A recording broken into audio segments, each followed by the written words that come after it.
What is a graha? In Hindu astronomy, we talk about graha all the time. In general, graha is translated as planet, but that's not satisfactory because you know the sun is a star and the moon is a satellite of the earth. So a graha cannot be a planet. So what exactly is a graha? Let's take a look using stellarium. Now, first of all, I need to remind you that there are two movements of the earth that generally we are not aware of. We know, but we are not aware of it. The first movement is earth is spinning on its own axis, and the second movement is earth is orbiting the sun. Right?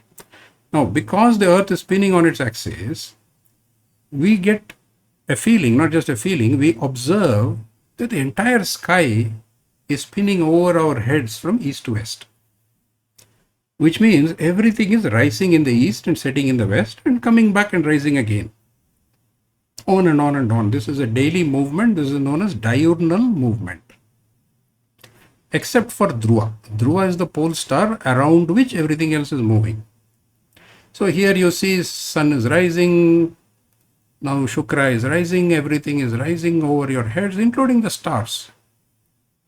Yeah, you are going to see Rohini is rising, Brahmahridaya is rising, Agni is rising, Kartikeya, everything rises in the east, sets in the west. This is a very dominant movement, and this movement is the one we observe all the time. We don't observe anything beyond this. But there exists a second movement which is much more interesting. And that movement can be observed by astronomers. Even Hindu astronomers thousands of years back observed a second movement. So let me show the second movement to you. I change the mount mode to azimuthal mount. I remove the ground and the directions. I slightly adjust my view. Now I'm going to restart my time simulation. And you see what happens now. Some things are moving. And everything that you see moving in front of your eyes is a graha. It's as simple as that. Grahas are heavenly bodies that are moving against a backdrop of non-moving nakshatra. In fact, this movement is known as sidereal movement in English.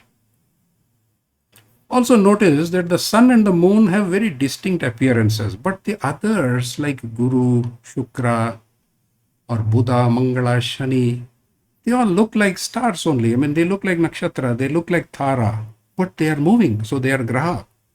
So they are known as Tārāgraha. They look like tārā, but they are graha because they are moving. So Guru, Shukra, Buddha, Mangala and Shani. Shani is also moving, though it's moving very, very, very slowly right now. So you have 5 Tārāgraha, then you add Chandra and Surya, you get the Saptagraha, then you add Rahu, Ketu, you get the Navagraha. I cannot show you Rahu and Ketu because there is nothing there. So stellarium cannot show you anything. Now, the etymology of this word Graha is coming from astrology. Graha means to grasp, to seize. The idea is that these moving heavenly bodies seize and influence the lives of human beings on the earth. That's where this word is coming from. You also know that these grahas are not randomly moving about. They are nicely moving in a highway up there in the sky. Or shall I say skyway, which you know as Nakshatra Mandala. This is the OG Hindu zodiac. The Rashi Mandala came into the Hindu system much later. This was defined thousands of years back in Vedic times, this Nakshatra Mandala. And you also know that this Nakshatra Mandala is not just a truncated segment, it's actually a closed loop, like this. So everything that is moving around in this Nakshatra Mandala is a graha by definition. Now you may say, what happened to the daily movement? The daily movement is still there, very much.